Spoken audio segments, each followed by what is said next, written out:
Hi.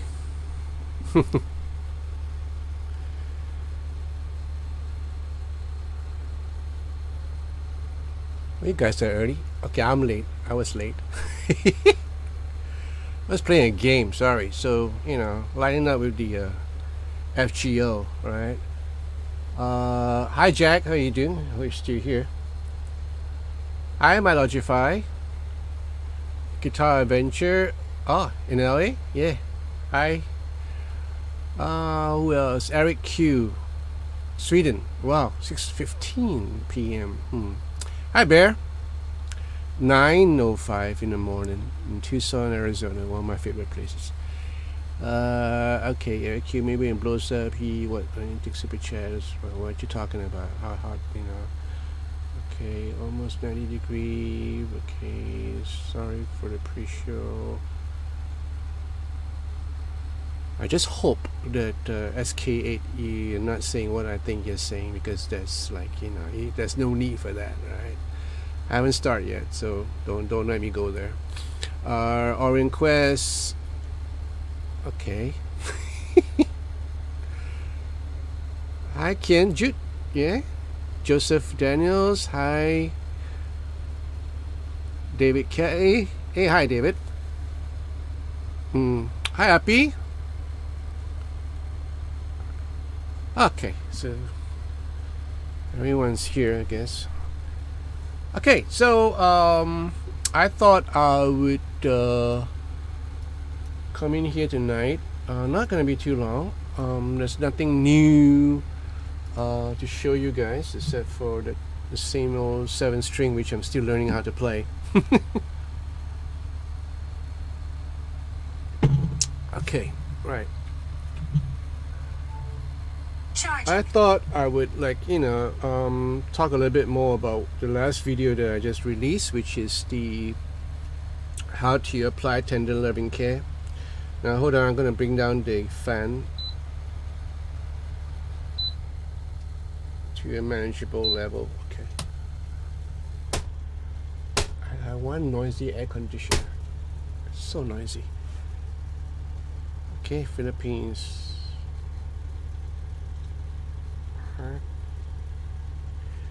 Yeah, so the last video I did was the how to apply TLC to your guitar. So if there's any question, just ask here now.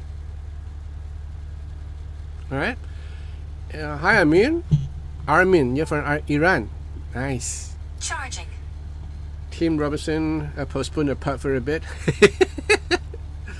Which part are you from, Tim? London?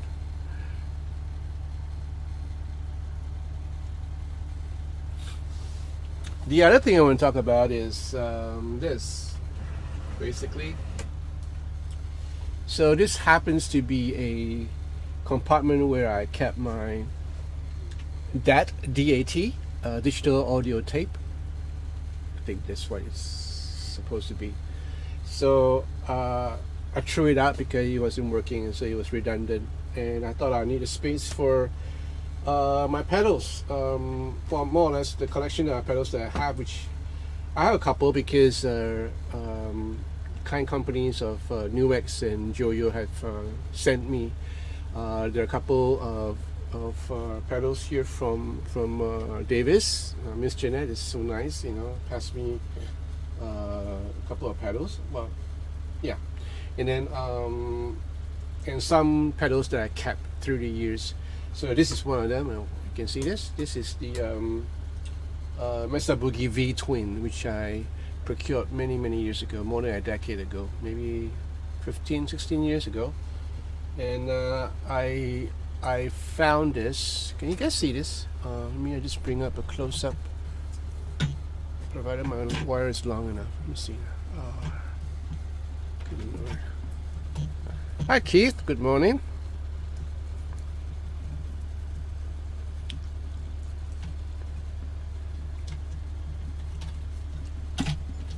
I hope this is long enough. Okay, let me see whether I can change this.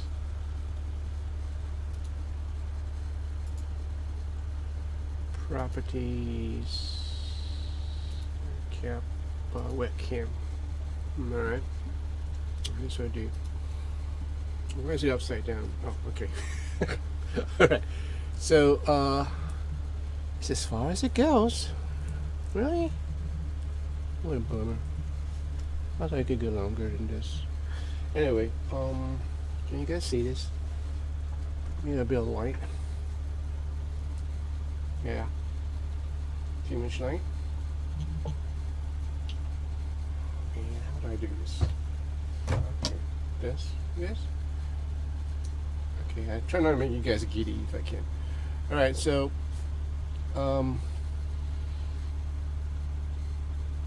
so this is the V Twin. I first saw this when I was playing with Rex Go, Formula Air Supply, Australia. We did a show together in Taiwan, if I'm not mistaken. And during rehearsal, I saw him using this. This is part of his pedal gear, and I was so impressed with what I'm hearing because it's so thick. Solo sound is so thick, and I remember both of us was using a GCM 800 Marshall, but his solo sound was like really nice, you know. And of course, he's an incredible player, you know, one of my favorite players, and yeah, I mean, a great friend. And I asked him, I said, look, Rex, is it possible to get one of these in Australia where he's from? And he said, yeah, I'll go looking for it. And true enough, the next time I met him, which is like half a year or a year later, I think it's about 9 months later, and he came in with this and said, look, I bought this, you know. So, you know, I said, cool. So I paid him for it, and this is a pre-love, so it's a second hand, but it's a later version from his. So you have a couple of tweaks in the back, so you can kind of like adjust how much you want for the gain for each channel, because basically you have 3 channels. You have clean, we call it blues, which is kind of a lower gain, and then you have solo, which is the higher gain. So you can kind of like tweak everything, and there's a 3-band EQ, and there are, I think, 2 tubes in it, right? I forgot what tubes they have. It could be EID4s, I don't know. I didn't change the tubes. This is like stock, and it sounded best. You know, I love this pedal so much. Forget about all the overdrive pedals that I've tried. Apart from some of the real nice ones, I can, on the top of my head, I can think of a couple of nice ones. I think one of them is the Halcyon from Origin Effects. I think there's another one. I gotta backtrack and watch my videos, because there are a couple of overdrive units that I really like, but I can't do without this because it has 2 channels, so I can switch between a lesser gain overdrive and a high gain overdrive.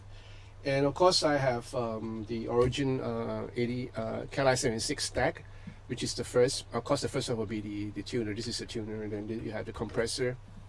I set it in such a way where for this setup, it's a very minimal compress effect, because the Cali 76 device, the Cali 76 stack, as I mentioned before, it's meant for a sound of its own. Basically, it's wasted to be in a pedal board if you're not going to use it a lot. This for me is like a outboard gear. Basically, what I would have on my, or whether my using, or should I say, go-to pedal board, I will be using the Matsumi.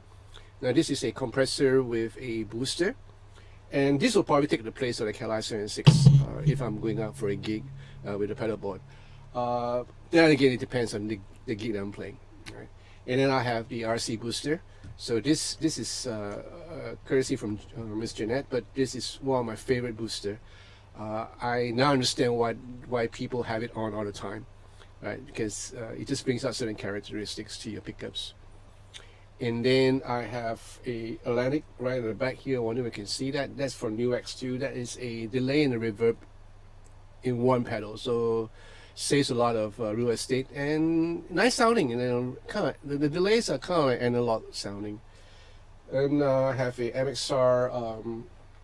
This is the DC brake for all the power supplies and stuff like that right here, right? Yeah. So basically, this is what I'm using. Now, of course, I have it hooked up with my Mesa, and I could do it in many ways. I could hook up my Atlantic, which is the reverb and delay, onto the effects loop at the back if I want to. That will make a cleaner, what you call it, a cleaner delay and reverb signal. Where it's a bit of a hassle because I'm short of cables, so I need to buy at least about 4, maybe I don't know, like half a meter long cable or a meter long cable to get it to work the way I want it to. As it is right now, it's all in series, all the way into, and it sounded great, so it's cool. Now, of course, with this Mesa Boogie amp, I can of course use the overdrive channel, or rather the channel B, for the overdriven sound, which is really happening too. It sounded great because it's, after all, it's a tube amp, right? But I kind of like prefer the V Twin. It's a sound of its own, Yeah, maybe later I'll just play a little bit with this.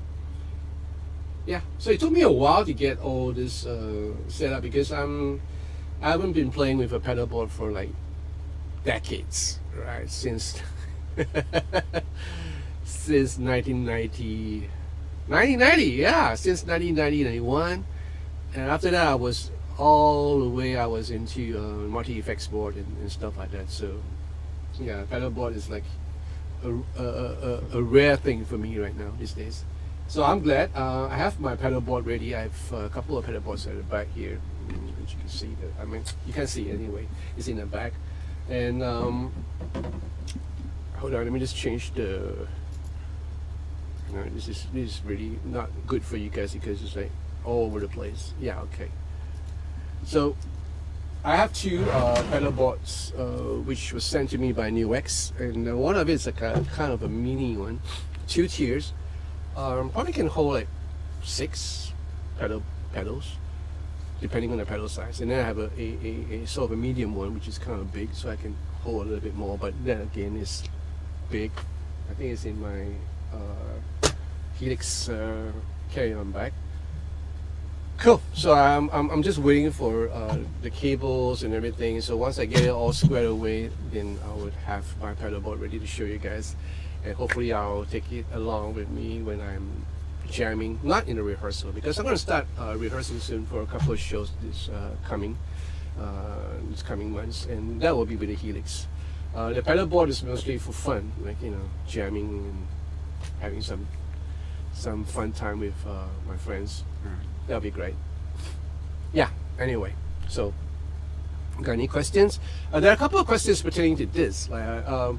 There's one guy who asked me, I hope you're around. If you're around, hands up. He asked me, what do I do with the booster? Do I use the booster to kind of like get an overdriven sound from the amp? Which is an interesting question, which is a lovely question, because a lot of us tend to gravitate towards a overdrive unit, like the V Twin, or a the green, what is that, the Tube Screamer, or whatever you guys like, But for me, my preference would be to have an overdriven sound from the amp, and that's the way I've always tailored my overdriven sound. With like in the Helix, I don't use any overdrive pedals or stuff like that, effects into it. I just use a Bogner or a Uber, or whatever heavy amps, and I will use that overdriven sound to create my solo sound, which I think is phenomenal. Basically, you just can't beat that with an overdrive pedal or anything like that. Of course, you gotta have like other stuff supporting the amp, like compressor, or maybe a little bit of a booster.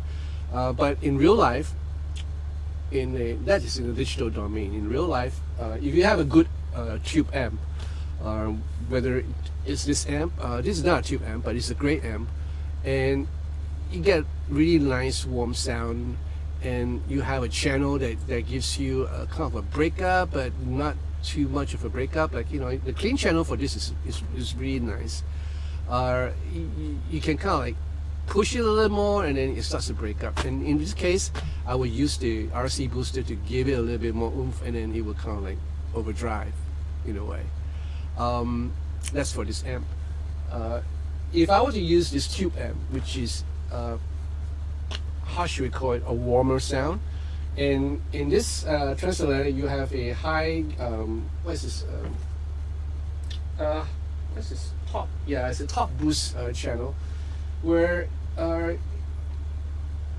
it has this beautiful sound. You know, it's warm, and it can break up really nicely if you turn up the gain. That's on the amp itself. So if I were to have a nice overdriven sound with this amp on this channel, the top boost channel, which is considered a clean channel, channel A, I could bring up my gain like maybe to 12 or 1, and then use the RC booster to kind of, you know, to give it a little bit more push.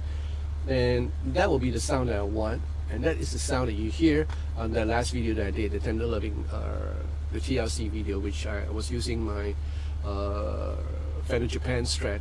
And I was using whatever you saw here. In fact, I was only using this 3 of them, like, you know, the compressor, the RC booster, and V Twin. Now the earlier part where you can hear all this kind of breakup sound, you know, the earlier part of the song in that video, that's just the compressor and the RC booster set to different gain structure on the RC booster. Like, you know, the first part not so much, the second part a little bit higher, and then on the ultimate the last part of the song where I have a blown out solo, that is the V Twin.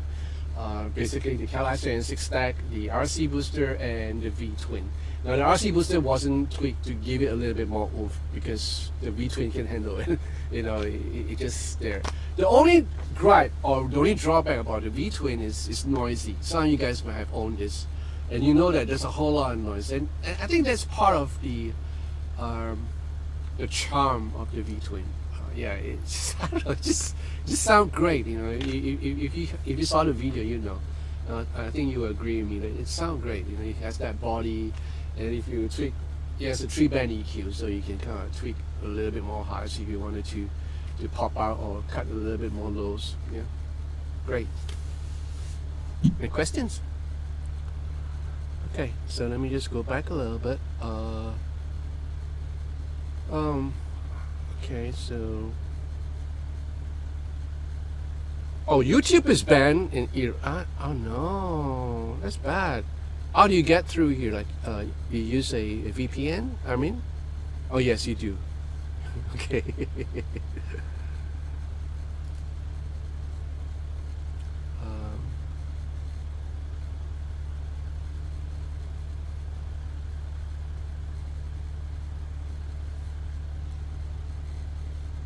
No, okay. So I think I answered your question there. This goes to the pedals go to the Transatlantic.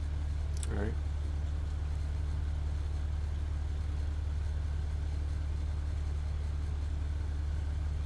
West Yorkshire. Ah, never been there. Sounds nice. West Yorkshire. Need to eat before the pub. Yeah. Mississippi Blues. Hey John, love your channel and playing. I'm a newbie to the pedal world. Just got the Boss GE7. Where would the best place to have it in the signal chain?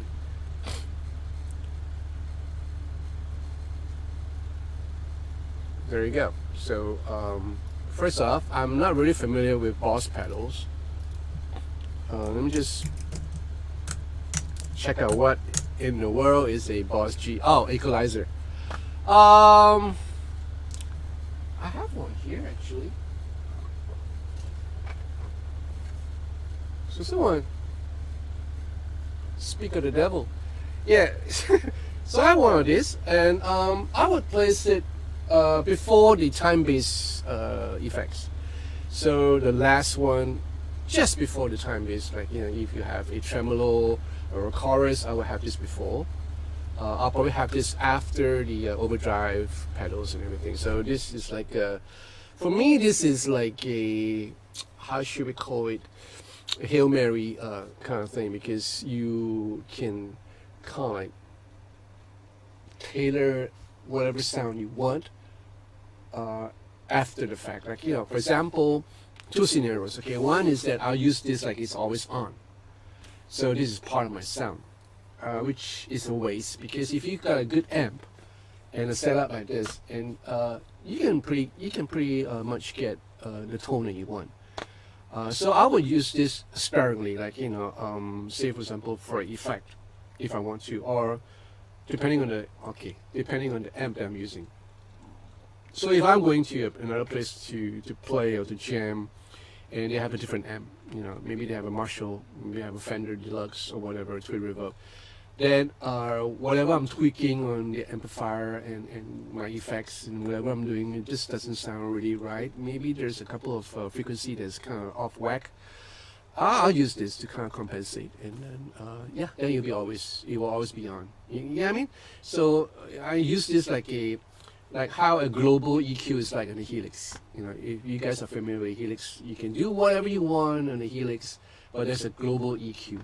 So that is so useful, because in every arena, every stage that I play, for all my concerts that I play, they all sound different with the IEMs. And you know, IEMs again has a whole lot of different stuff, like what module you're using. You're using the 360, or you're using the Yamaha ones, or you know, whatever modules that they provide. They all have different sound and tone to it. So sometimes I'll use a global EQ to kind of like compensate, you know, what I'm hearing, maybe a little bit more lows, or maybe a bit more highs, or whatever it is. So the global EQ is so important.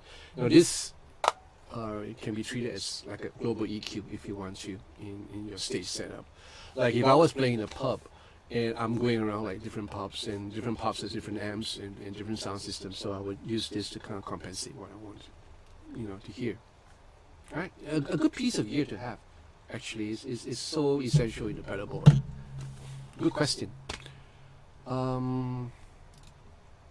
What else? There's echo in my voice? It's still there? Why is there echo in my voice? Oh, sorry. I know. Okay, you should be gone now. Is it better now?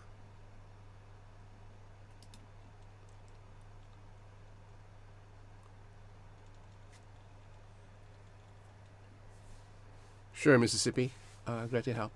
Live environments. Do you have a favorite Helix setup for smooth jazz guitars? What do you mean by Helix setup? A patch, or what? What you talking about? Hey, hi Esther. Good morning. Fancy meeting you here. How are you doing, girl? Are you doing good? Jack Collins. John, my best friend taught me a little iRig that goes to my phone. I'm having a blast. I know. I saw that. That's nice. Yeah. Trying a different place your ears will tell you it. Right, that's good. Yeah, V Twin Envy. You can still find the V Twin on eBay Reverb, you know. I mean, not only YouTube, but everything is banned, including TikTok, I guess, and Facebook.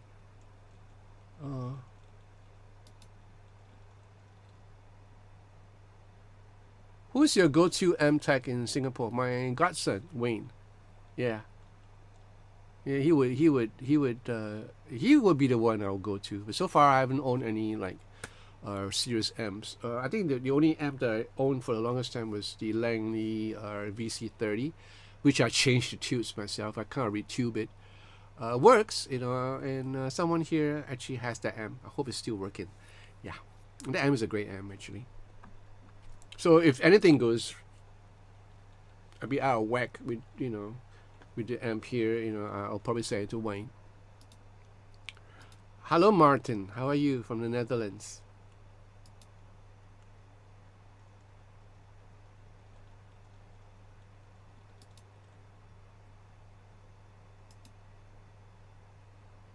Guitar Revenge. I just bought the Hardy Benton 35 HP plus Lemon Cook. It's a keeper. That's a good guitar.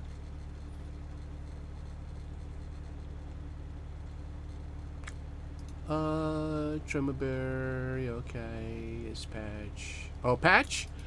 Not really. The fact is I don't play jazz a lot, so in fact I don't play jazz at all. So all my patches are catered to what I usually do on stage when I'm doing a session for a concert or even in the studio. So I have like a preset with 4 patches, like clean, semi-clean, distortion, and what we call that, solo. Yeah, so I have these 4 patches that I work with all the time, and depending on the show that I'm doing, I may kind of do little tweaks here and there, like maybe add another effect, like for example the harmony, the twin harmony effect, or a tremolo effect, or maybe a long kind of reverb, kind of like a ambient kind of reverb. I would probably add that in, depending, like I said, on the gig that I'm doing. Oh yes, Esther. Okay, good. We will go makan. I see several pre-designed patches online and wonder if you have tried and not trying to reinvent the wheel. Well, yeah, I mean there are a couple of guys who actually sell these patches, which I think for me are great for beginners if you have no experiences with the Helix or with the Line 6 products, and you're really slow and really bad in doing, like, like you're kind of like an idiot.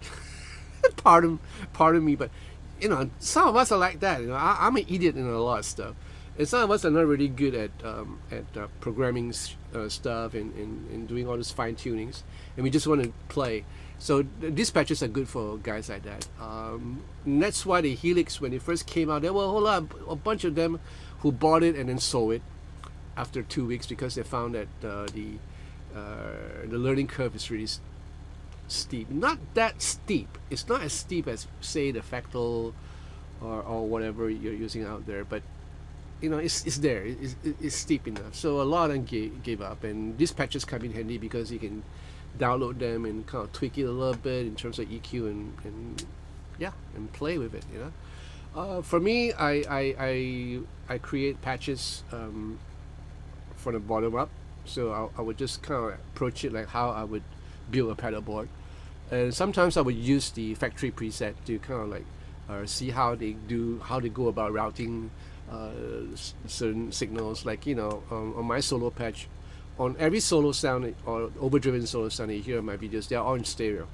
And that's because I'm using bi-amping, and that's because of the patching that's been used, the routing that's been used. I mean, I'm basically using 2 amps. So I have, just for example, I could have a diesel on the left and a Uber on the right, and then both with different sets of EQ, and yeah, but that's about it, and the rest is coming back again to the same time-based units.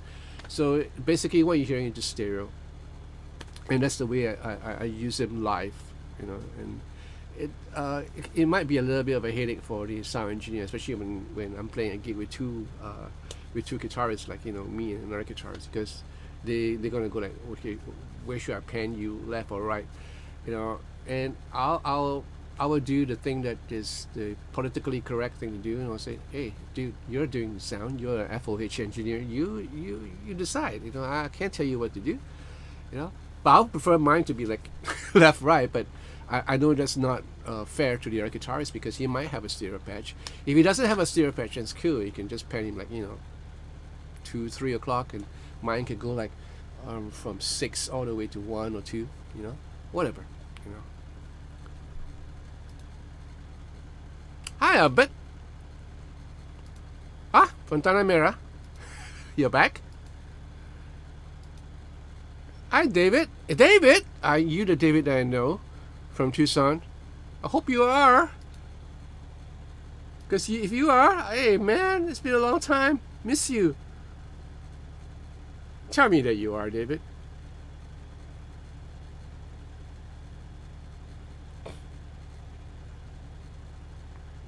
Thank you, Esther, for the coffee.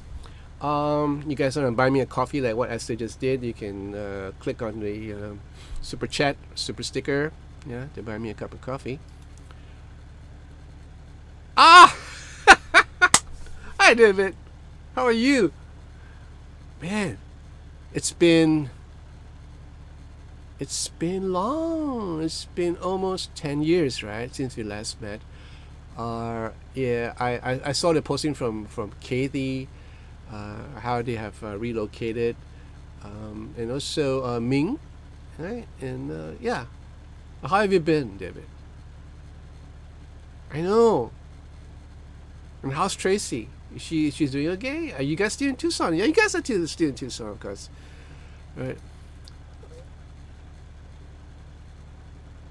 So there's another guy who's here who is here in this live stream, who is from Tucson. Bear is from Tucson.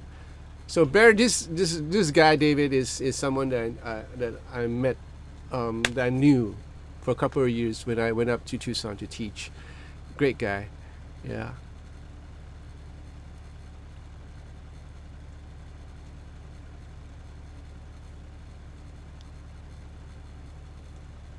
Martin, I have tendonitis since a few weeks ago. Do you know any musicians with tendonitis? How to deal with it? I want to keep playing the guitar and learning how to manage this.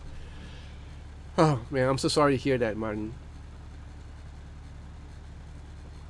And the reason why I said I'm sorry is because I have tendonitis too, but mine is not that serious. But I can hear it. I have a couple of guys who a couple of musician friends who had tendonitis, and some of them are driven to depression because of it, because they just couldn't take it, and because the ears is so important to a musician, what we're hearing and what we're not hearing. So that can, they can kind of play havoc with your psychological being. So I've learned a little bit of it, especially in the quiet environment where, like for example, in my bedroom, I have those soundproof windows I can hear nothing outside, and when it gets real quiet, I can hear that the light, the high pitch thing going on, and I've learned a little bit of it because I kind of like been with this for many years. One way to elevate that problem is to kind of rub, that bone behind your ear and kind of like massage it. That helped a little bit.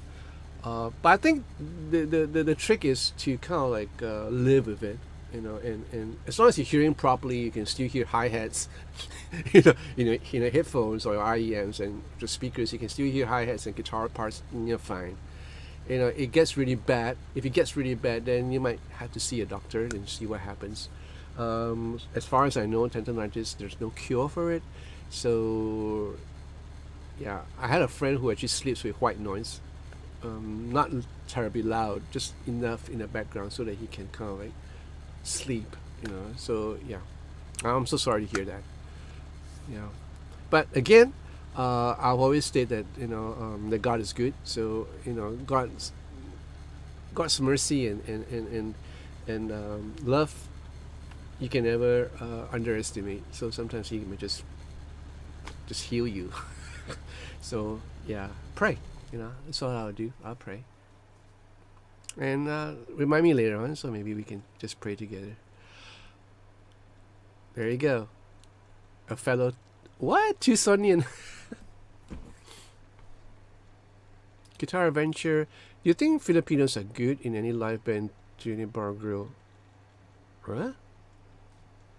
My fellow man? Yeah, I've known a couple of Filipinos. I'm not Filipino, by the way. I'm Singaporean. I know a couple of Filipino musicians, and they're all really good, really talented. And John, do you keep all the guitars you review? No, I don't. I would have to buy a bigger house, maybe in the vast landscape of Tucson, to keep all the guitars that I review. No, it comes here and goes back to the shop, especially guitars from Davis or from City Music, all the Martins and G&Ls. They go back to the shop, except for the occasional ones that I like, and I will procure from them. Harley Benton's, yes, I get to keep the guitars that they send over because they can't possibly ask me to send him back. And they're so nice, you know, they kind of like give me the guitars.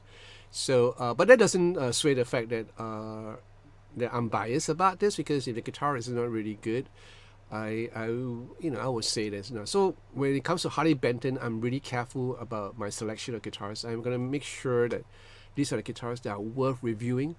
And then again, of course, there is this disclaimer, of course, the fact that these guitars are really inexpensive. So, and that's the selling point of Harley Benton guitars, because they are inexpensive and they're not shabby. Some of the guitars, in fact, most of the guitars are really well made. So it depends on your budget. Every guitar has their own budget, so it depends on you. All right. David, it's been a long time. Was browsing around and saw you doing this, so send my love to Tracy. Yeah, I know you guys are like avid gamers. In fact, I was a little bit like about 3 minutes late because I was playing a game. I was playing Call to Arms, you know. So yeah, I was all caught up in it, in the scenario, and I was late for about 3 minutes or 5, give or take. Sorry guys, again. Second kid, oh man, on the 15th of 15th of September. Cool. That's so nice. So the two kids, do they look like, who do they look like? You more or Tracy more?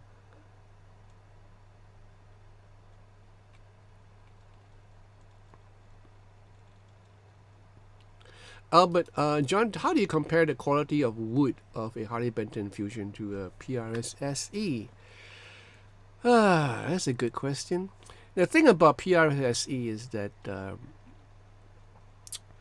they have really nice finishes. Like, you know, the SE that I bought, like for example the 245, it's great maple cap, you know, and I don't see that kind of finish on a Harley Benton. Henceforth, the price differences. In terms of wood, they are a bit different. A bit different quality. Not to say that the Harley Bentons are inferior. They're great. You know, I have a couple of Harley Bentons here which I would never sell, and they look good. You know, they play well. And then again, like I said, the SEs. You know, well, not all SEs are nice. You know, not all SEs are something that I like, but most of the SE I find they have really nice workmanship, nice finishes, you know, especially the cap top, you know, the maple top. Yeah.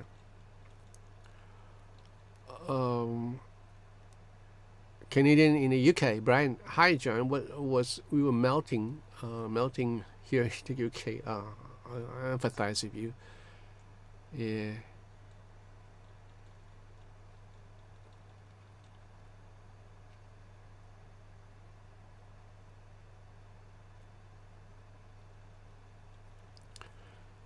Eric, yeah, I mean, I just stopped you from buying the Aeolus, so yeah, you have to kind of like make your own decision, because all right, so this is something that you guys have to know, because I have so many questions. Should I buy this? Not from definitely not from Eric, but from other subscribers or some passing through. Should I buy this or should I buy that? How does this compare to this? And I get countless of these questions, and most of the time I don't answer them, because one, sometimes the guitar in question is like reviewed like 2 years ago. How the world can I remember how it played, like, or how was it? You know, if you ask me there and then, I can probably give you a decent answer. But and then again, I don't answer because it's up to your own personal preference. Like, if you were to buy see a guitar online and you like the finish and it kind of calling out to you, and you're going like, I don't care, I'm just gonna buy it because I like the way it looks. Fine, go for it. And you can't ask me the same. Should I buy? And some of the questions are really ridiculous. Like, should I buy a Harley Benton or should I buy a PRS? You know, dude, the price difference is so wide. You guys gotta make a decision yourself, and I can't possibly tell you what to do. And that's why I stopped answering all these questions, and unless it's a really a definite, I have a definite answer to that, and that'll be great. Now I'll answer you. All right. Thank you, David. Belcher, hey, it's been a long time. How have you been? Torak, yeah, you too. How have you been? Seeing around. Hi John, glad to catch up with you in the live stream. Recently watched a video on the Schecter Sun Valley. Super shredder and Sonic. Would you recommend it as a beginner guitar, or does it cover enough styles? Yeah. I mean, yeah. I could say that. You know, if you like the way it look, you know, it's a good beginner guitar. You know.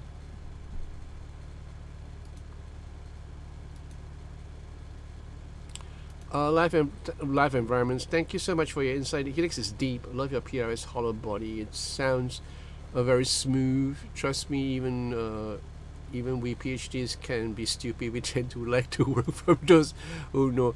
Or okay, so yeah, I don't own the PRS hollow body. I don't own it. It went back to the shop. Yeah, I know which hollow body you're talking about. I fell in love with this PRS core model, a McCarthy 245, a McCarthy 594 hollow body in green. I love the guitar so much.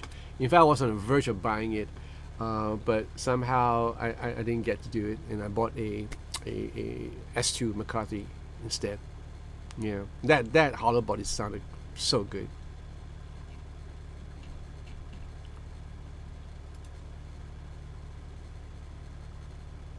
Albert, Harley Benton costs about 400 US. Then an Irish set costs around 300, which makes me I see. Yeah, I mean, again, you know, it's up to you guys on how you want to spend your money, right? Ecuador or Ortiz, it's from San Diego, California. Hey, good morning. Hola. No, I don't think you should just buy super guitars. I think you should buy guitars that, again, I'm going to use the same description that calls out to you. All these guitars that you see here, they all call out to me, especially the Luke Music Man. When I first saw the Music Man Luke, I just know that I had to have one. So, same goes for the PRS S2 Custom 22. When I first saw it, I'm going like, I'm gonna put a nickel pickup cover on the open two open humbuckers, and this guitar is mine, and yeah, it's mine. Same goes for the Nick Johnston. You know, when I first saw it, that orange color, dude, I don't care how it sounds. I'm just gonna buy it for the color. But hey, you know, it's always good. You know, that's why I'm a pessimist. You know, and when I bought a guitar, came back home and tried. Oh man, it sounded great. So even on a single configuration, and I was like, hey, you know. But then again, after a while, I kind of like brought it out for a gig or two and discovered that it's shortfall for the stuff that I do. I mean, as a guitar, it's great. You know, as a single coil guitar, it's great. Nick Johnston uses it. So, but then again, Nick Johnston don't use that particular guitar because the pickups are basically a OEM Schecter guitars pickup. So I decided to change it, and now they're much thanks to the lovely Miss Janet. I have all Pasadenas on my Nick Johnston, so I'm happy. Right. So sometimes you look at guitars that you like and you go like, I just want to have this. Just go for it. And if you have the money, you have the finances, go for it.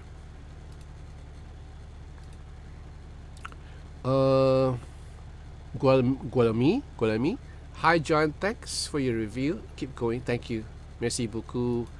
Bear, John, do you have any experience with Yamaha guitars? If you do, what are your thoughts on Yamaha instruments? I like the ones that are made in Japan, period. The Rev Stars, the ones that are made in Japan, period.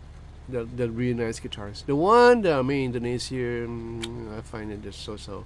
I have no love at all for the Pacificas or whatever guitars that I have. I have immense respect and love for the SG guitars that are made in Japan. Those guitars are really well made, but they weigh a ton. Right.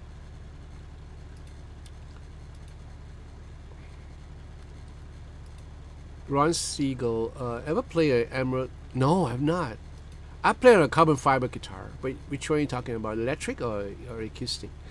I play on a carbon fiber acoustic. I think it's, let me see now, it's one of the well-known brands. It belongs to someone. and I thought I wanted to have it in here to kind of review it, but didn't get around to it because it didn't sound good. Yeah. What? Do you know the sound of thick neck versus thin neck? Oh, for a while I was thinking, do you know the sound of thick skin? And because I got pretty thick skin, I guess. Thick necks. Yes, you can hear the sound. There is a difference. Look, the thing is that a lot of people will tell you a whole lot of stuff. That the tone comes from the pickups, and I can tell you, like, for 85% of it, the theory is probably correct, but there is the other 25% or 15%. I should call it like maybe 20%, right? A lot of it depends on the tone. A lot of it depends on the wood, the thickness of the wood, the mass. So you have a thick neck, you're gonna probably have a thicker tone, and of course the wood that you're using. Different woods sound different timbers. Some wood, like for example ebony, gives you a little bit more of a spunk or a spank, so it's kind of a bit bright. Rosewood is kind of dark in a way. Maple neck is again, kind of bright or midish. So midish, yeah. And the girth of the neck, sometimes you have to. That's why playing electric guitar is, for me, is such a passion, because there's so many how should we call it, so many facets to it. Like, you have to make a decision whether to play on a thinner neck because it's more comfortable and you're able to to run around the fretboard if you want to, or a thicker neck because the tone will be better. And I'm blessed with long hands, I guess. Yeah, so I'm able to play with thin necks as well as thicker necks, and sometimes I prefer the thicker necks because I think I have much control when I'm doing chords. If I'm doing a whole lot of chords or power chords, I think I have more control over it. The thinner necks are really good for shredding if I need to play a lot of lines and stuff like that.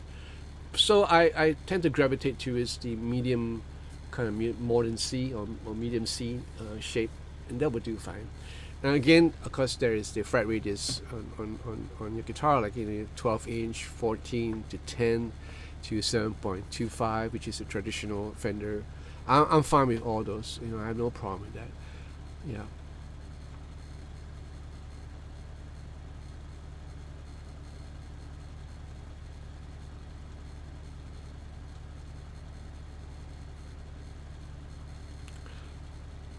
Where are we now?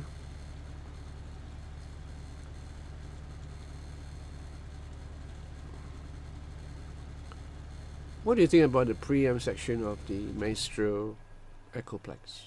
I'm talking about those EQ preamp pedals. Yeah, that's a good question, Mr. Blue.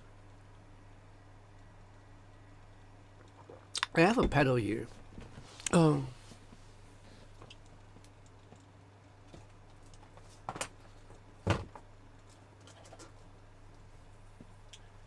have a pedal here, which I think I can find this. Yeah, so this is from Bow Effects.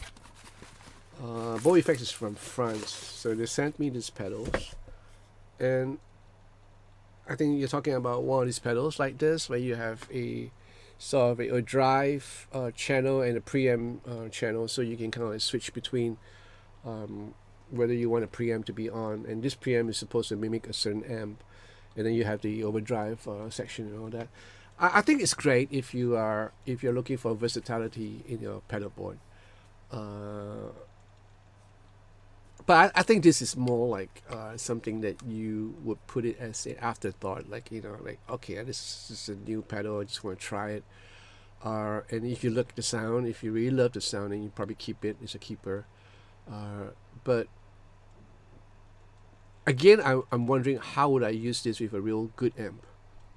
If I have a real good amp, for example, a real nice Fender Deluxe, for example, and I like the tone of the amp, why would I put in another preamp of another guitar amplifier unless I want to radically change the sound? So this would not be always on. This would be like a luxury for me, because it's like I'm going to change sound, so I'm going to hit this pedal and use the preamp mode. So that is how I would use this pedal. But if I were to go for a gig and I can't understand what tone I want, what sort of sound I want to get, then I'll just stick with whatever pedals that I'm comfortable with, which I know my way around, and I'll just use them. Yeah. So this is what I think.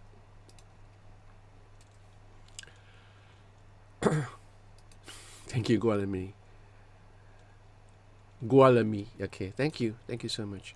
Ecuador join us there. I watched a video from Solo King Guitar. Yes, I heard about them. They are from Indonesia, and so far I have not tried any of them yet, so I have no idea. Yeah, maybe soon enough. Hi, Finn. Joseph Daniels, I'm picking the guitar back after 15 years. Wow. It won't take me a long time to reach immediate level. Would attempting Django, Gypsy, Jazz be my league? Beginner songs are boring. Wow. Yeah, go for it, man. Yeah, I mean, whatever you feel like doing, just do it, man. I mean, that's the crazy part about guitar playing, because as long as you set yourself a limit, then that's where you end up, and that's how guys reach a plateau where they couldn't go any further, because they set in their mind, psychologically, they set a limit for themselves. But if you're gonna go for whatever you mentioned, gypsy jazz, bebop, whatever, learn how to read. I think that's the best advice that I could probably give you, because I don't know. I never learned how to read, and that's one of my shortfall. But learn how to read, because once you learn how to read and know your way around notes and charts and everything just falls easily into place, and you can get a lot of stuff done and be relevant in the industry. All right. I was blessed because producers hired me because of the way I play, and not because of my reading prowess. I can read basic charts. Most of the lines is either I make them up myself or I memorize them. So I have no problem with that, especially the songs that I like. But I have problems with songs that I don't like. And then especially some of the songs have really bad solos, and somehow would change it to what I would play. I think that might sound a little bit more egoistical than it came out.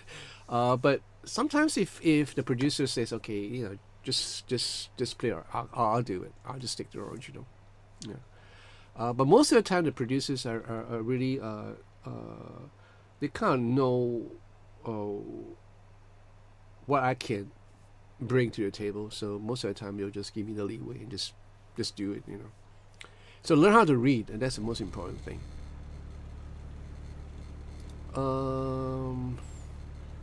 My Logify depends even on pick sometimes, just a little bit.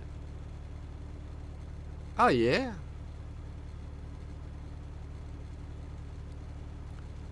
Picks are important too. Martin Gwen. Hello from Australia. Just wanted to say thanks for what you do. Your review of the exotic guitars made me pull the trigger. Whoa, cool. Expensive though. Yeah, exotic guitars are really expensive.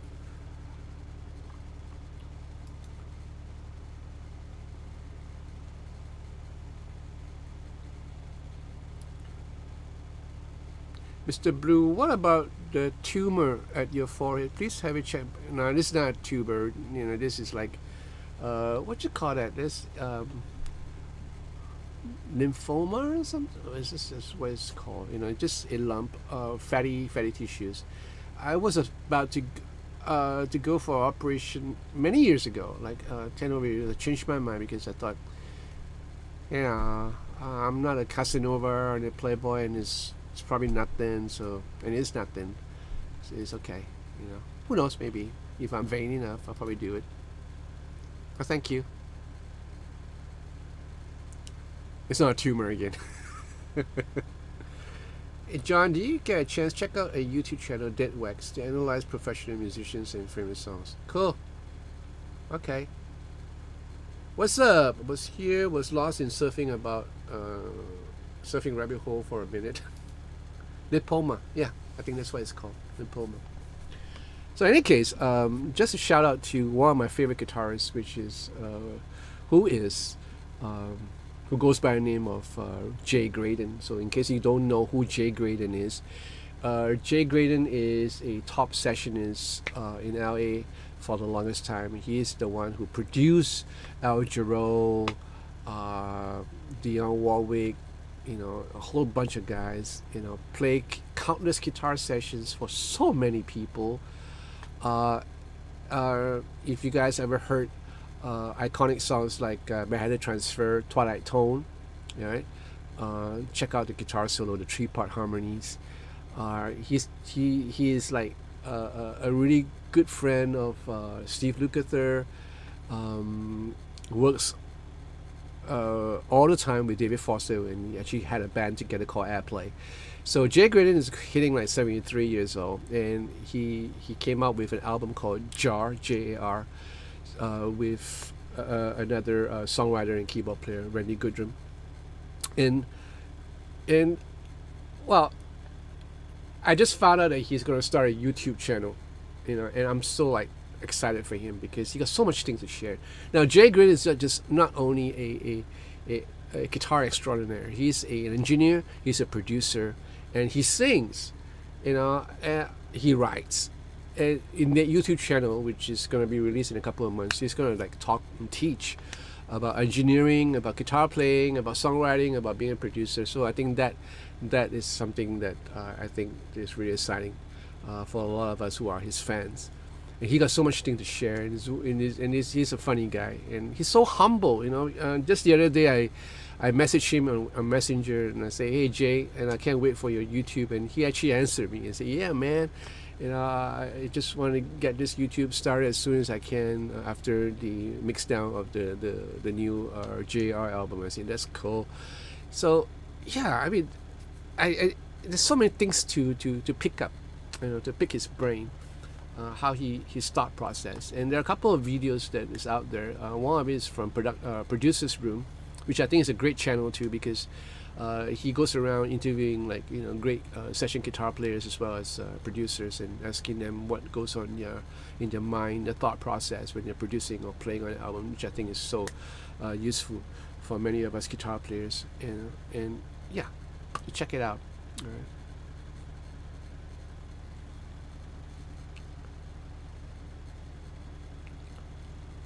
Yeah, David. He's a legend. Rex is my one of my favorite guitarists, right?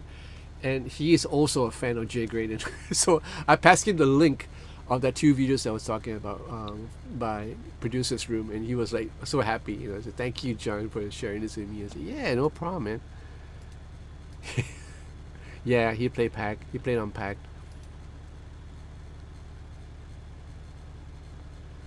Zach, what kind of glasses you wear when you have bike rides?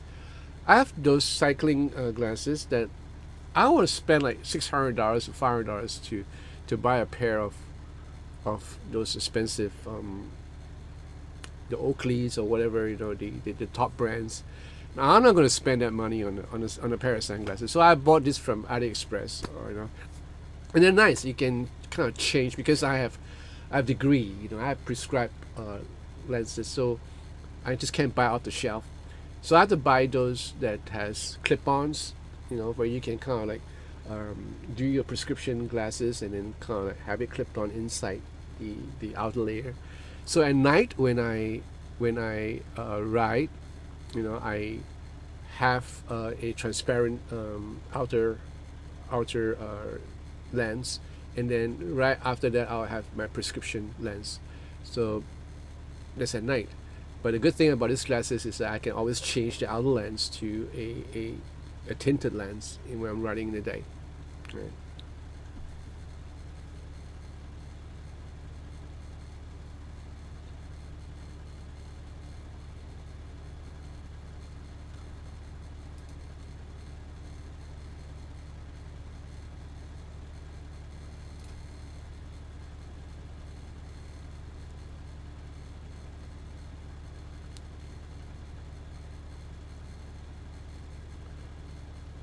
Hi, Michael MC. Thanks for sharing how you give your guitar. Thank you.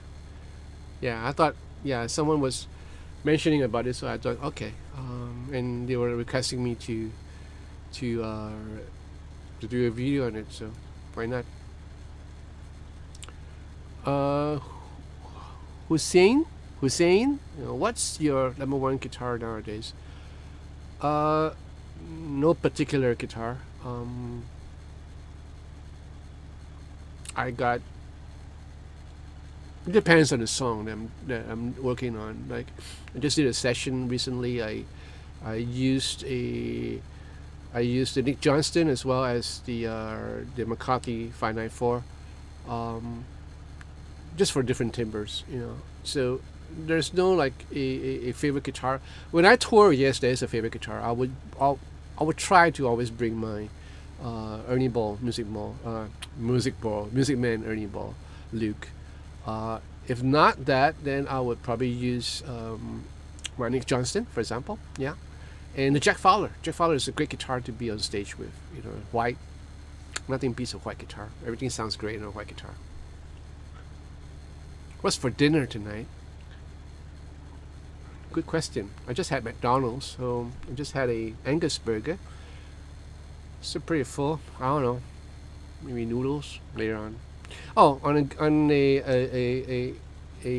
good note, my wife has just recovered from COVID. She just did a test just a couple hours ago, and she just tested negative.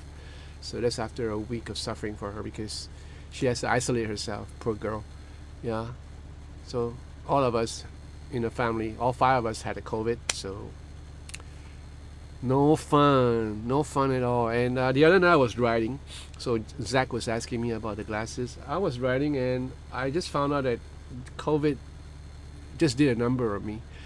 I just don't have the stamina that I used to have, and I just got tired, like just weaker, I think. And I think I had to build up my stamina as the days go on.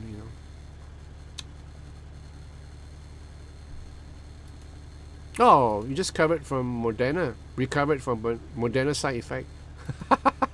That's the side effect. Yeah, I'm supposed to have my other booster.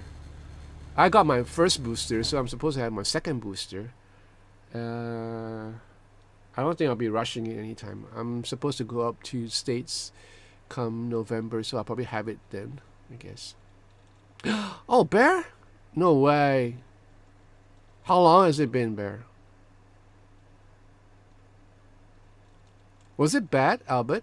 The Moderna side effect? Because I know the Pfizer side effect was okay. It was manageable. I had like fever and chills for about a day, and after that it was okay.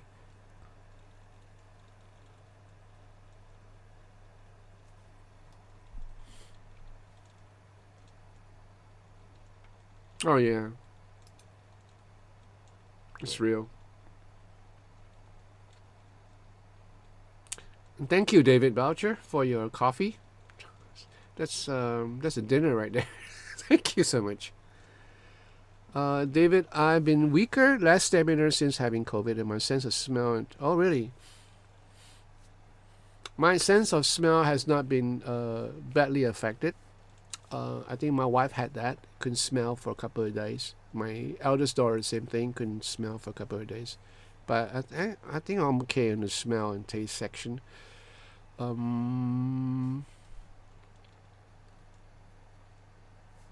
Just the stamina and the lethargy, I guess. You tend to feel a little bit more weaker, more frequently.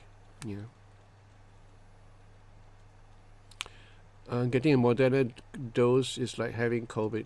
Really? That bad, huh? Trevor, 1 week. Bear, 1 week. I had 2 vaccines and a booster. It's gonna take me about another week. God willing to get. No, I don't think so. I think it probably like 10 days tops.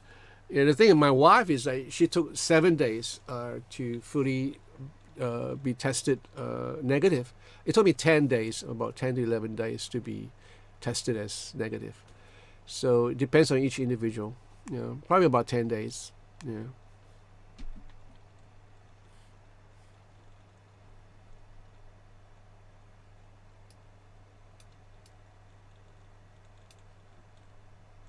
What's up? Just lost a close person. Oh, okay. So sorry to hear that. He left me his Ibanez Destroyer to great guitar, but won't be able to touch it for a while due to sentimental reasons. I think you should play it. Play it and think of him if you can handle that. I know how it feels, but I would play it and think of him if I were you. But that's me. Anyway, just take a time. What's up? Yeah. Michael MC, 2 weeks of easy riding for every week. You'll miss. Wait, 2 weeks of easy riding for every week you miss to build back your stamina. I was thinking more than that. I was thinking like, okay, so I had my last ride. Where was it? On Wednesday? Or what? Today is Saturday, Friday. I had my last ride on Thursday. So I was thinking of going for a ride, after this live stream. Which I probably might, a short one, maybe 25 km, and then come back home. Because tomorrow, I don't want to exert myself too hard because I have a full day tomorrow. Tomorrow is teaching day for me, so I have like normally I have 6 students tomorrow on each Sunday, but I only have 5 because one of them is going to a beer factory tour, so a brewery tour. So I have 5 students tomorrow. 4 actually, and the other one is on holiday. So, yeah. Second thought, maybe I should go for a ride, a short one. Yeah, we'll see. Timothy Matthews, how are you? I just got a. Yeah, I saw it. 40 years old. You did intervention, brother. Do you get to sell any of these old guitars that you buy? And do you actually make profit out of that?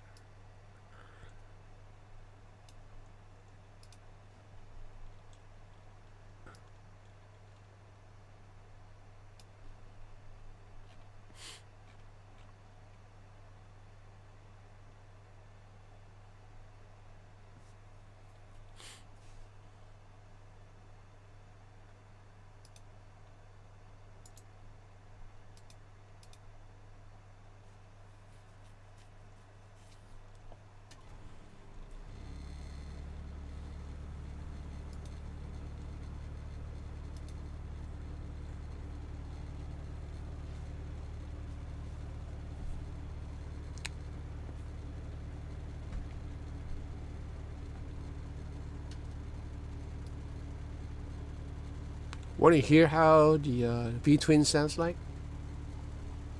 It's a bit of a hassle to hook up because of the Mac Mini limited capability, because I have a couple of things running here. So if you guys want, I would just try to attempt it. If not, then I'll just turn it on for the lights. Let me see. Where's the switch?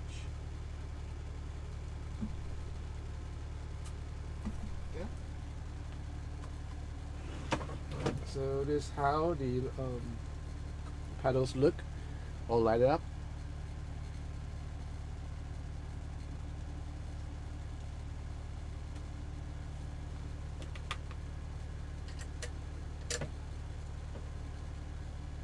Move the amp.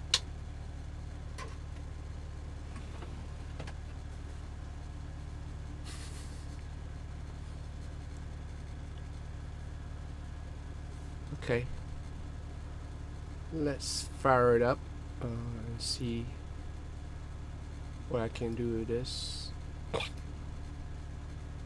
Give me a second, okay?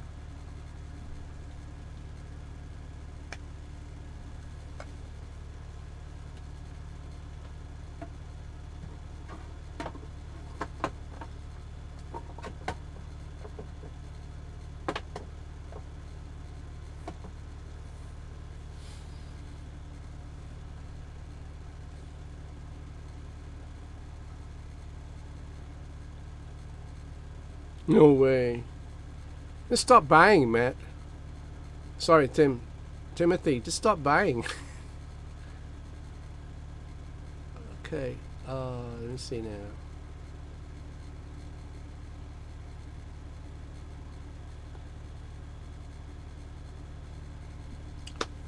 Which guitar should I use?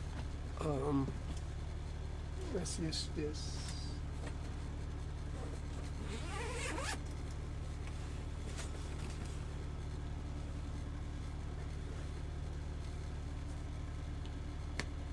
So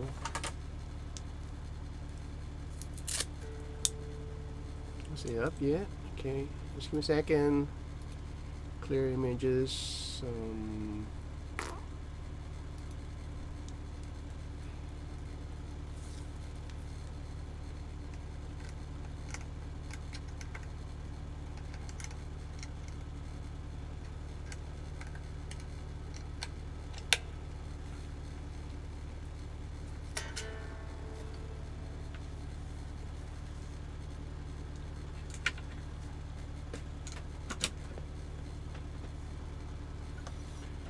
Okay.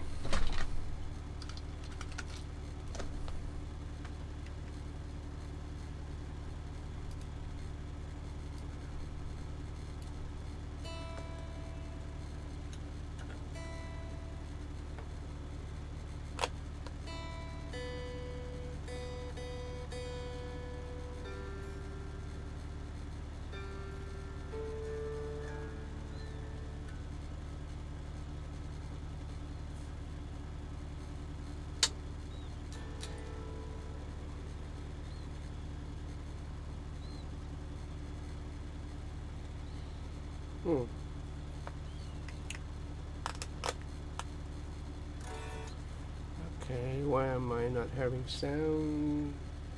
Someone tell me why. Tell me why. What did I do wrong? Got it hooked up. Okay, going up there.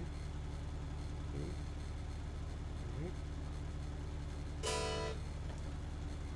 Oh, silly.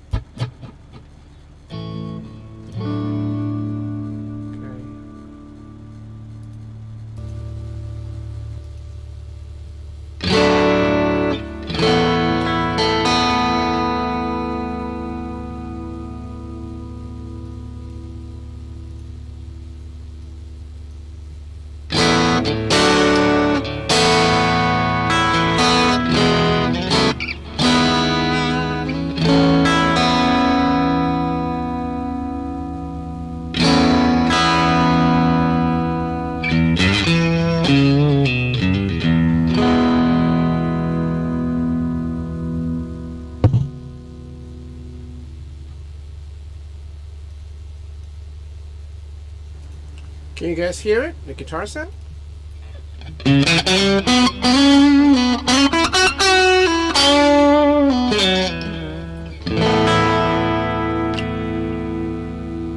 For the left?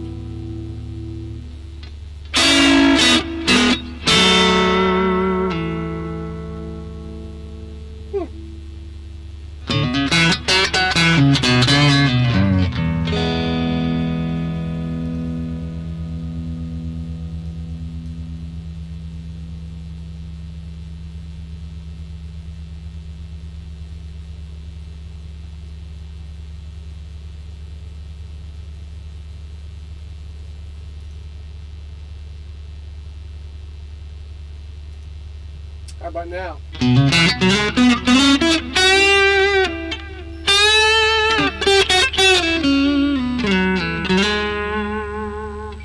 Should be mono, right?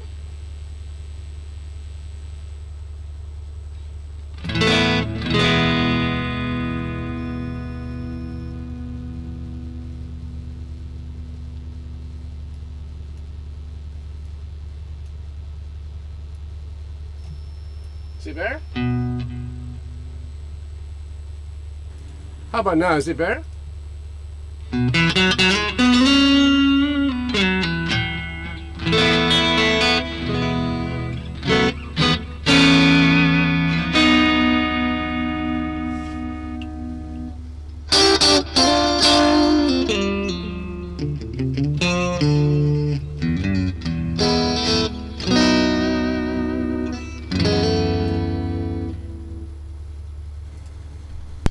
Okay, now you're hearing the effects from my door, so I'm gonna take them out So it's all dependent on whatever is here now. So it's basically dry.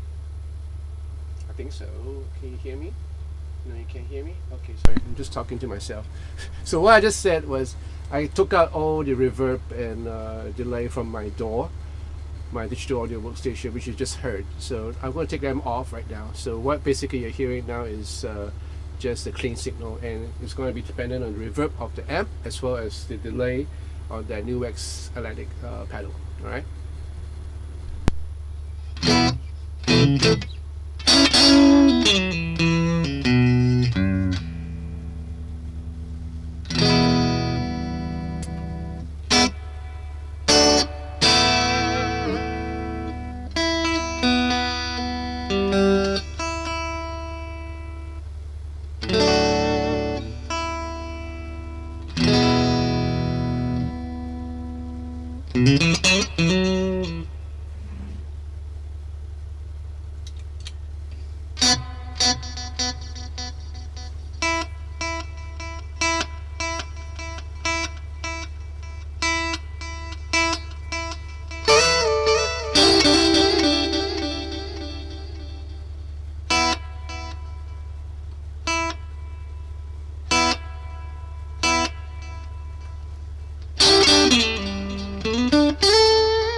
So I'm going to let you hear the V Twin. I'm going to do the so-called blues channel, and then right after that the overblown. I'm still on the clean channel right now. So this is all the V Twin.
So now it's the Overdrive channel.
that mic on, so you guys probably hearing a double signal.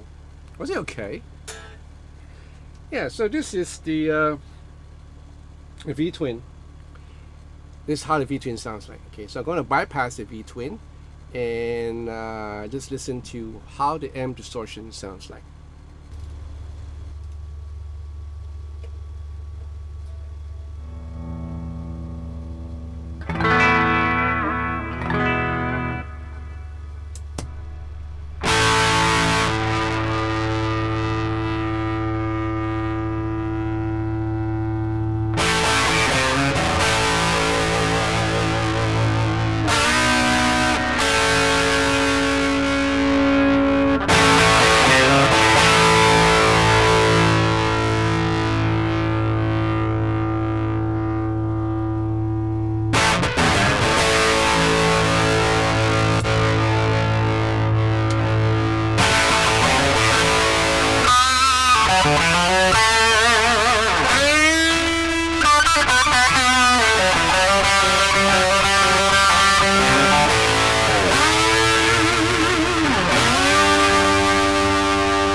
So if you notice, if I play a single note, now this is the amp distortion, right?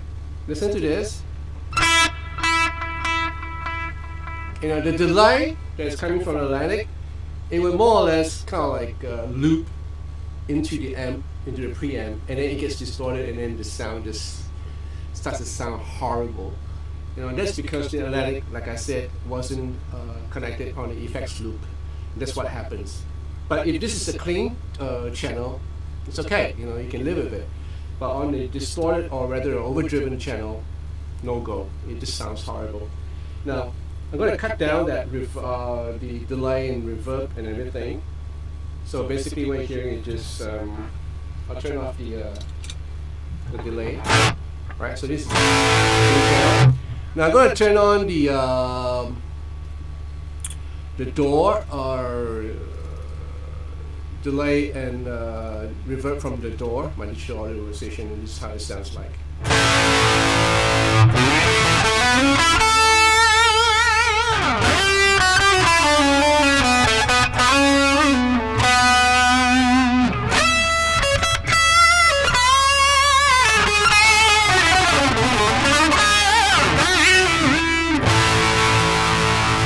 Sounds a whole lot better, right? Sounds a whole lot better. Now, I want to get more push out of this, so again, I'm bypassing the V Twin. The V Twin is not involved. It's just the compressor, RC booster, and the overdriven channel, overdrive channel on this amp.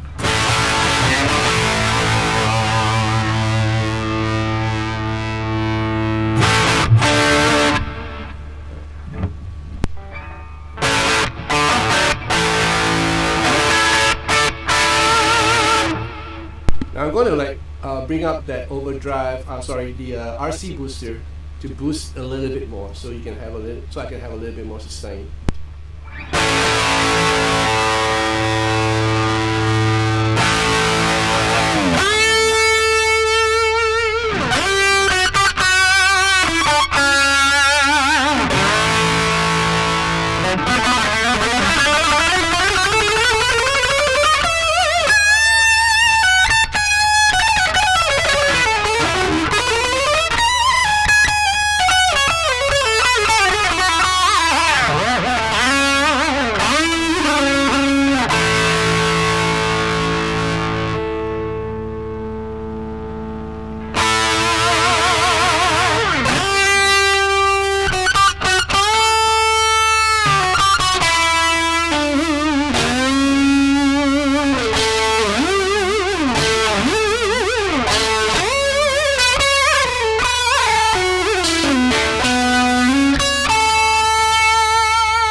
And that's why sometimes most times I would want to use overdriven sound from the amp itself, and not through a overdrive pedal.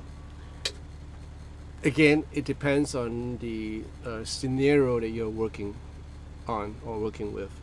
So ideally, I like to work with the overdrive channel of the amp because I think that sounds the best. Provided your amp can do that. Now, if your amp cannot do that, then it's always good to have an overdrive pedal. In my case, this is it for me. You know, the V Twin. If you have a V Twin, nothing else matters. Nothing else matters. Yeah. Okay, so I hope you guys learned a little bit from this. The questions?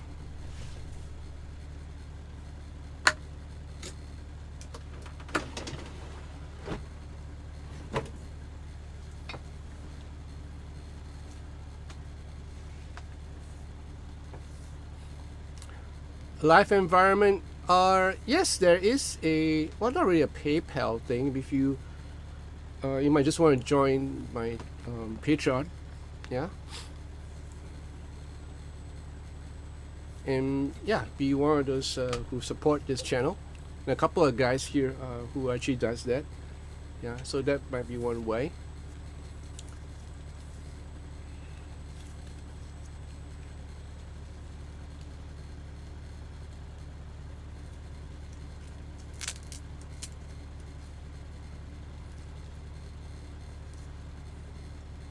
Alright, Ecuador, you take care. David, is it possible to achieve a better sound with a Jackson? I don't know. I haven't tried one. I love to add just a bit of the Ibanez tube screamer to make the sound a little raunchier. I'm sure you'll be able to. Alright, the truth of the matter. Right, the truth of the matter. I try to tell you what it is. You know, I don't want to give you a whole bunch of bullshit, and you know, I'm not into selling stuff for the companies or for any shops. I'm just bringing it out there for you guys to see and to understand what's available for you guys. The fact of the matter is,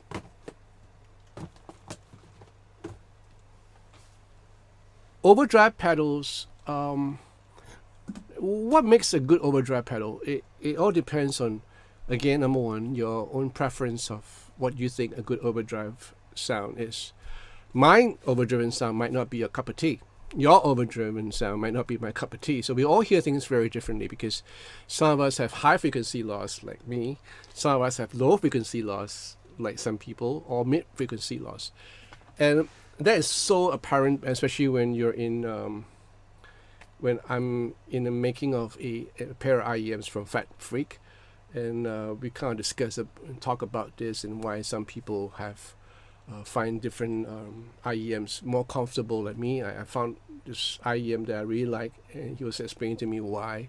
So with age, and some of you guys are 20 over years old, so you're still a long way to go. Some of you are like as old as me, and your hearing goes, especially when you're often in an environment that's loud.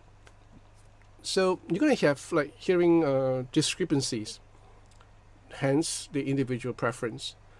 Now, overdrive pedals, what I look for is an overdrive pedal that has the mid-range. Without the mid-range, I wouldn't even touch it. It must have adequate mid-range so that I can, yeah, you're right, my Logify, the Freeman BE is a great overdrive pedal. I forgot about that. That's a great overdrive pedal. And because, again, it has this mid-range, like the V Twin. And once you have the mid-range, you can kind of like tailor your highs and lows to whatever you want to do. If an overdrive pedal does not have adequate enough mid-range, all you hear is fuzz, basically. All you have is a fuzz pedal. And that's something that you need to consider, especially for some of you guys who are like kind of newbie. For those of you who have been playing around for years, you probably know what I'm talking about. All right, and that's why I like the overdrive channel on amps, because you can more or less tailor it to what you want. You know, especially with an amp with a 3-band EQ. Now, this amp unfortunately does not have 3-band EQs. It doesn't have the luxury of a 3-band EQ because there's a whole lot of stuff in this amp. Same thing with the orange, except for the overdrive channel, I do have 3-band EQ, and for that I'm thankful because I can kind of tailor the sound to what I want. Now, if you're talking about a Marshall amp, for example, you have 3-band EQ, even a presence control, and that's great because you can kind of like, you know, play around with all sorts of frequency and get the sound, the overdrive sound that you want. And that's why I love the overdrive channel in the amp as compared to a overdrive pedal. All right. Thank you, Mark. Thank you so much for the coffee. Thanks for dropping by.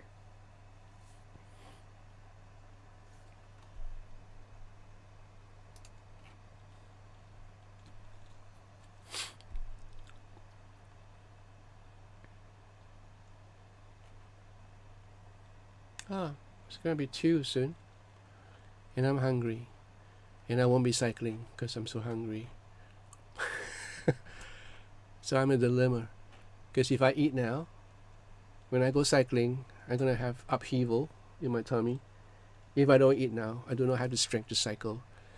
So it's a dilemma which I often face when I'm cycling at odd times of the hour of the night, early morning. So what I usually do is I try to cycle like 12:30 or 1 a.m. because I will have my I will have my dinner by then, probably a late dinner, and my food is kind of like well digested by the time I hit 1:30 a.m. and I'll go cycling, and sometimes I'll stop at a place and just have a quick light snack, a cup of tea, or whatever, and I'll come back and I'm still hungry. Then I'll fix something up and I'll chow down and then watch YouTube, play some games for the food to digest, and I'll head back to sleep. The one thing that causes a fat tummy for you guys who are still young is not to go to bed full. Go to bed hungry if you can. Well, not go to bed like really hungry, but go to bed, well, okay, with a little slight tinge of hunger, fine. But if you go to bed really full and your food is still digesting, it's a guaranteed way to have a beer tummy, which I do sometimes. So I have to stop myself from like eating before I go to bed. So if I know that I'm heading to bed like maybe at 6 a.m. or 7 a.m., I'll try to eat before that. So right now it's a good time to eat, So by the time I hit 6 or 7, my food will be digested and I'll be ready for bed. Just nice. Yeah, something to think about. Oh, there's another thing I want to tell you guys. In case you guys are in a small room like this, some of you are from Singapore, but most of you are from Singapore. I bought this. This is something so ingenious. This is from Japan. Right, it's called a Ecom. It's all in Japanese. So it's a Ecom mini room air purifier. Now, basically, it's very simple. You have a sort of let me see what I have here.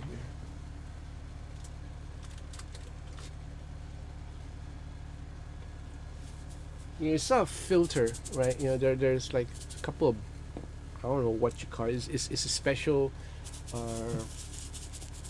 invention of them. This is a Japanese company, so they have this filter that's in this little box. And in this little box, this is powered by a USB cable, or I think 5 AA batteries. And they have a little tiny fan in it, and that fan doesn't run all the time. It runs for maybe about 45. No, it runs for like 5 seconds every 45 or second period. So what it does is that it channels in all the whatever air that is in the room, then kind of cleanse it and then regenerate it after the filter. So I had this on.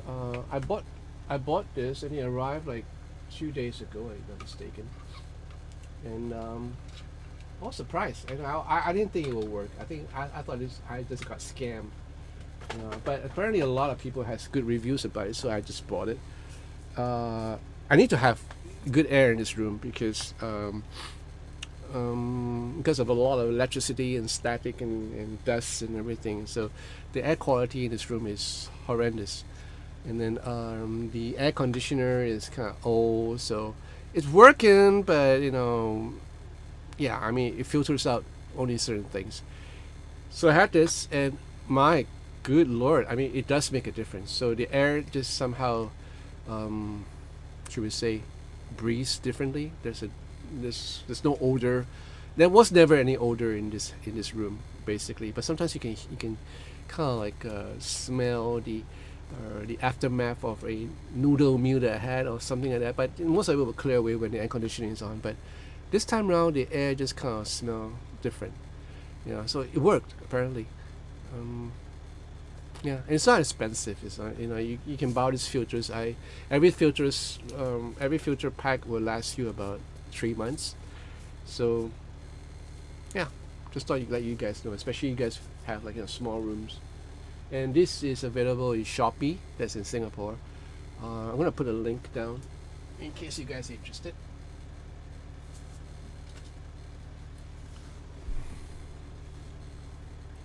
A cleaner distortion? What? Nut milk. Hey Jon, what are some tips for beginner guitarists? I know you probably get the same question a lot, but I just bought a Yamaha Pacifica 112 yesterday. Any tips would be appreciated. My same tip that I tell people all the time, if you're beginning to just start to play guitar, listen to a whole lot of music. Listen to every music that you can get your ears on. The golden age, alright? The golden age of guitar playing is back in the 80s. So I know for some of you guys it might be a bore, but listen to stuff that has been played, or the songs that's been popular in the 80s. For me, I'm still catching up to some of the songs that I missed in the 80s. I just bought 2 albums, and they're both from Denise Williams. Yeah, Denise Williams. So there is this album where Johnny Mathis and Denise Williams had a sort of a duet album, and I love that album so much because of the arrangement, and probably because a lot of my favorite guitarists were playing in it. Steve Lukather, Jay Graydon, and Ray Parker Jr. So I bought this guitars because I'm still in the rabbit hole when it comes to session guitarists. I still like to hear what they do in studios and the parts that they play. So if you want to improve your guitar playing, instead of like having like 100% focus on the physical aspect of playing, kind of split it up like maybe 40 or 50, as much as 50% into listening to songs that are out there. Like, it doesn't matter what genre. You could be listening to Steve Vai for all that matter, or Joe Satriani or Guthrie Govan or whatever cats that turns you on. You can listen to all the guitar parts and try to analyze. Try to hear. My advice is not to analyze anything. My advice is just to listen to that piece of music and enjoy it. And after a while, if you listen to a whole bunch of music, you can understand. You kind of like gravitate to a certain genre. For me, it was rock at the get-go, and then as I grew older, I gravitated to its pop rock, and then to the stadium rock like Journey and Toto or whatever. And then as I turned into mid-age, around my 40s, I started listening to country and contemporary jazz, popular jazz. Well, Larry Carlton, Crusaders, stuff like that. And that's my preference, and my genre changes through each decade. So for you guys who are just starting to play, be a listener first before playing, because it will help you a whole lot in the long run. A good player is someone who listens, to their heroes. A good player is someone who listens to who is playing with him or her.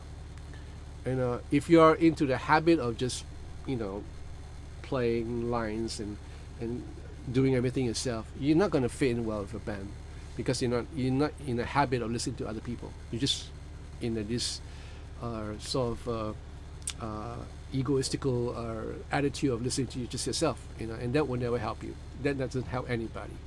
So you have to be less of a narcissist to kind of appreciate what other people are doing and what other people are playing around you. So that's number one. And don't be afraid of jamming, of going to jams and getting with a bunch of friends to play and try out different ideas. And that's how I improve That's how I kind of like started doing improvisations when in my earlier days when I had my own band, and we weren't good, but through time we got better and better and better. I just set up my cassette deck, and I have it's working, so I'm really pleased about it. And I had a cassette tape which I had many years. Right, so this is a picture of my band back then, right? And this was like a tape that I requested the FOH guy, which happened to be a good friend and mentor of mine, Sharta here. He was doing sound at this club called the Rainbow. This was back in 1986, 85, 86. And I requested him to kind of record the whole set that we were playing, whichever nights, just record whatever. Most of the time we play 2 sets, and every set lasts about 45 minutes. So he will record these 2 sets, and sometimes you can hear him like soloing guitars and keyboards, because after all he's doing his job, but at the same time he's recording everything. And this tape is so invaluable to me in my beginning years, because I get to take them back and listen to it on my Walkman. Remember the Walkman? And I tend to and I analyze my own playing, and analyze the band, because I'm like the, how should we call it, de facto music director of the band. So I will listen, and I'll come back the next day and say, okay, this, we got to change this part, we got to get this, we got to nail this tighter. And most of the time I would listen to my own playing and how to improve it. Am I slowing? Am I too fast? Am I rushing? Oh, my lines are like horrible, it's all messy. So I tend to analyze my playing, and that's how I became my worst critic. Me, I had to be my worst critic, because I had to be criticizing my playing, and that's why I have a bit of a perfectionist in me. Well, not really a bit, quite a lot. And this is how it started when I taped down our performances. And this is the advice that I give to every church musician, or even a church musician, and they don't tape down their worship set or whatever they do. Even for secular musicians, tape down wherever you are playing, because I'll tell you, you won't regret it. And years down the road, you're going to pick up this recording, probably not in the cassette form, in the MP3, and you're going to, oh man, I did that. And oh, my playing was like that last time, and how it has evolved through the years. So do that. Yeah? Hope this helped.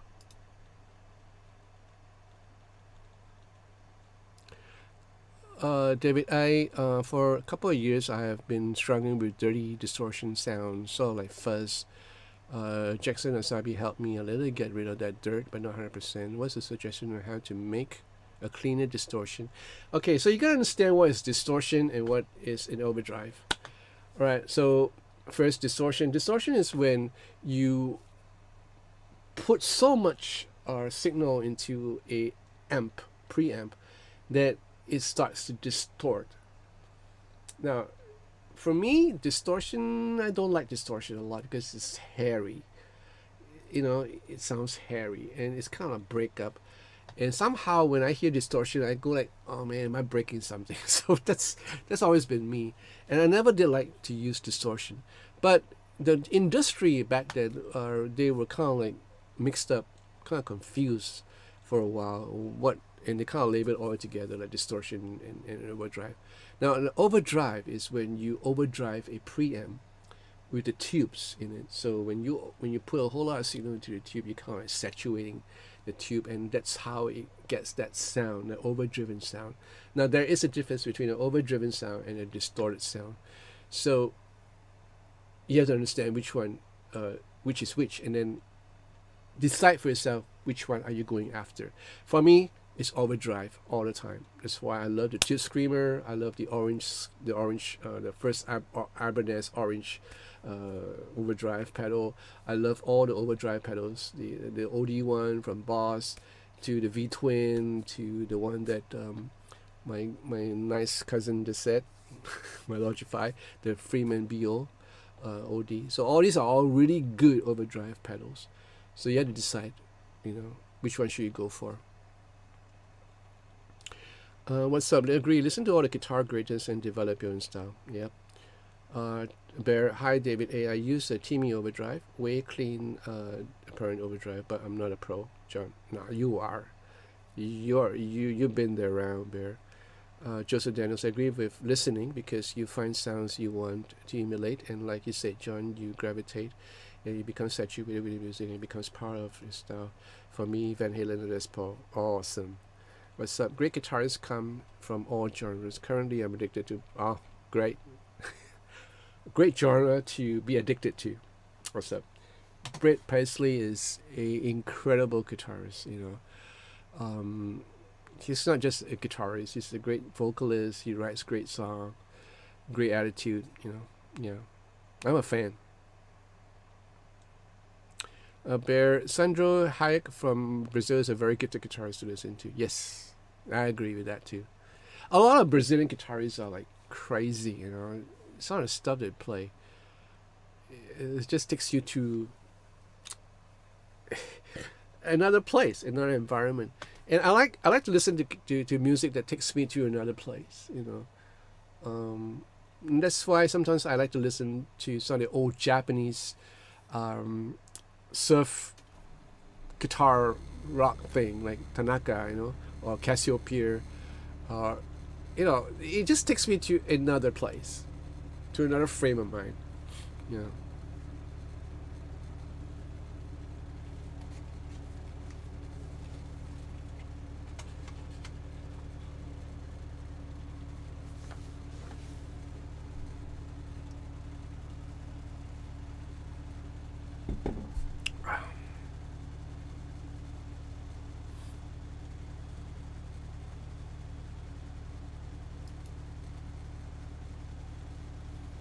Right? Anything else? If not, then I'm going to close shop tonight. Oh, let me just exit some of the stuff here so that I can close smoothly. Oh, I just closed. What did I do? I closed the wrong stuff.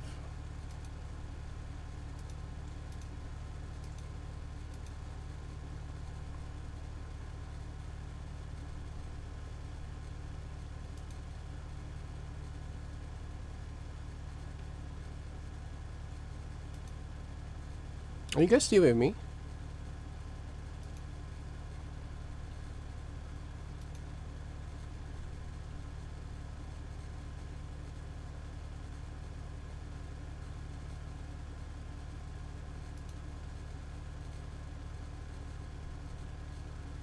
Right.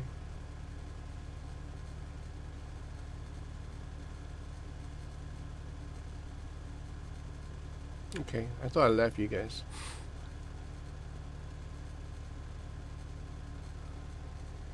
Capatis, you're here. All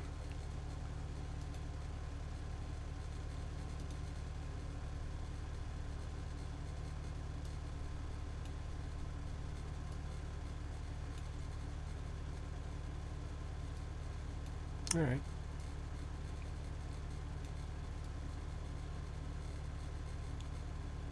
Thank you, Bear. Don't go just yet. All right, don't go just yet. I'm going to just say a small prayer. All right, short prayer. All right. Thank you, Jesus. I thank you for everyone who is here to join me in this live stream tonight. I also pray the Lord that you will bring comfort to those who needs it, bring hope to those who are looking for it. For Lord, you're someone that I truly depend on, Lord. And I just pray that, Lord, that my brothers here would find it in their hearts to call out to you whenever there is a need to, Lord. I pray for Martin that somehow his tendinitis will be elevated, that the symptoms will not be so severe, and Lord, if you're up for it, then just completely heal him, Lord, and that'll be so good and so awesome. And I thank you in advance, Jesus. I also pray for those of us who just recovered from COVID, that Lord, that you would grant us strength to gain strength day by day, to back to where we are, and also to build our immune system so that we will not have to contact COVID again, especially when we travel, Lord. I pray for those who are in the UK who are suffering a heat wave, that Lord, that you will bring relief to that land, and that Lord, you bring rainfall and cooler weathers, Lord. It's coming to the middle of August right now, so Lord, I just pray that Lord, that cold, whether comfortable weather conditions will arrive soon in the UK. And I thank you, Jesus, for making it possible for David to come in and to say hi to me. And I miss David and Tracy so much. I just pray a prayer for them, Lord, that you will keep them and keep them safe. And for all those of us who are here, Lord, I just pray that you watch over us and our families, give us our daily bread, Lord. Give us the work that we need to sustain and to put food on the table. I thank you, Jesus, for the ability to do that. And for those of us who are retired or semi-retired, Lord, I just pray for things to do, things to look at and look forward to, activities that would, work up our minds and not let it be complacent or be stagnant, Lord. Protect all of us and watch over us, Lord. Thank you, Lord Jesus. In Jesus' name I pray. Amen. Oh. Thank you, Logify. Oh, yes, I am, David. I am a Christian. I've been a Christian for ever since I was 40 years old. So that's like 22 years from now.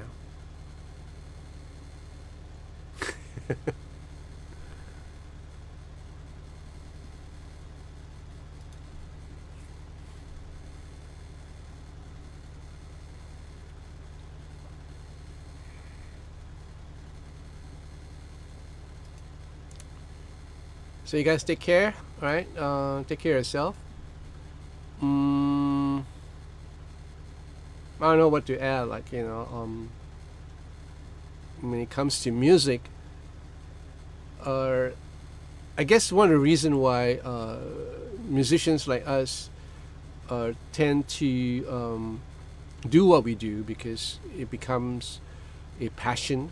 It became a passion for us early on when we found out the delights of playing a certain chord or certain notes or certain passages, or listening to our favorite artists, and having that kind of enlightenment, so to speak, that music can do so much to your soul. And I believe deep down in my heart that music is a gift from God, that God gave us music so that we are able to cope with the struggles of life itself, and God breathed life into us, yes, but the life that is ahead of us, the environment, the careers, the marriages, the children, the work, all these are not all the time, not necessarily easy, So we have to go through all the struggles and hardship and heartaches in life, and God also gave us music to help us to tie over it. I remember the first time when I got my heart broken by a girl that I adore, before my wife. And there's one song by Chicago that kind of helped me to get over it, And yeah, that's it. Sometimes we listen to a certain song, it brings us back to a certain memory, our timeline.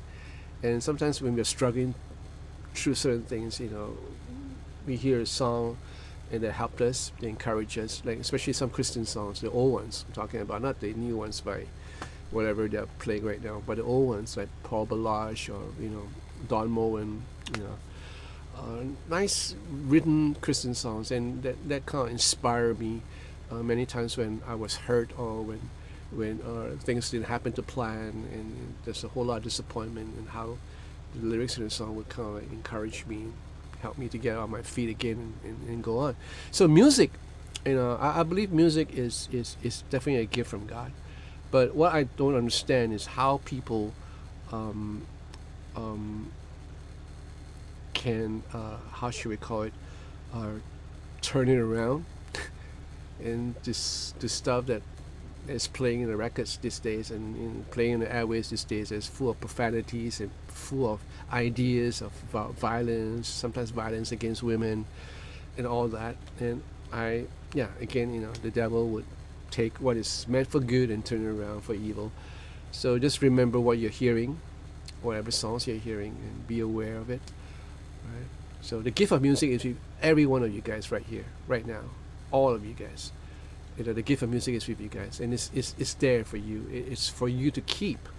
So keep that gift of music, and at the same time share that gift of music. Like write songs or play for someone that you love, or play for anyone in the streets if you want to, just to spread a bit of joy and a bit of relief from the struggles of life. So this is something that I want to encourage you guys with, because this is what I want to do. Now I've never always been like that. I am a mercenary, right? So I play for money since I started making money out of music.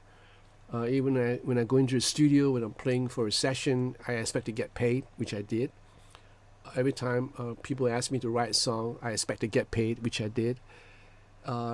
I go up to perform in a concert, I expect to get paid, and I did. Yeah, true, I enjoy myself playing on stage live, because I always enjoy myself playing on stage. But after a while, I kind of realized that it has to be more than that, and it's good to get paid, because after all, it's a profession, and there's nothing wrong about it. But at the same time, I was thinking maybe I should just kind of play music if it brings delight, if it brings a little bit of a relief to someone. Yeah, I'll do it. And that's why I started this YouTube channel, because every time I play, I'm basically doing it for free. And then the money that comes from YouTube is not essential at all, because the amount of views that I get doesn't warrant a whole busload of money coming in. No, it does not. And I am not expecting that anyway. So I just want to play because I love playing, and if it brings me delight, first of all, it will bring others delight, and that's a rule that I live with ever since I was a professional musician. If I like to do something, I'm sure someone else will like it. So you have to like what you're doing, right? So coming back to that newbie guitarist question, you have to like what you're playing before you expect other people to like what you're playing. If you find that what you're playing sucks and you don't like it, other people will not like it. So something to think about and remember. All right, so that's it. I have to go off. I'm going to eat something. I have to decide what to eat. Goodbye, good evening, good morning, good night.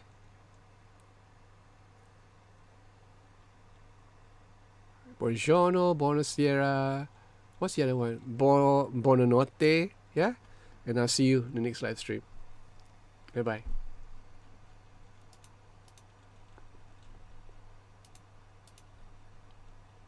And God bless.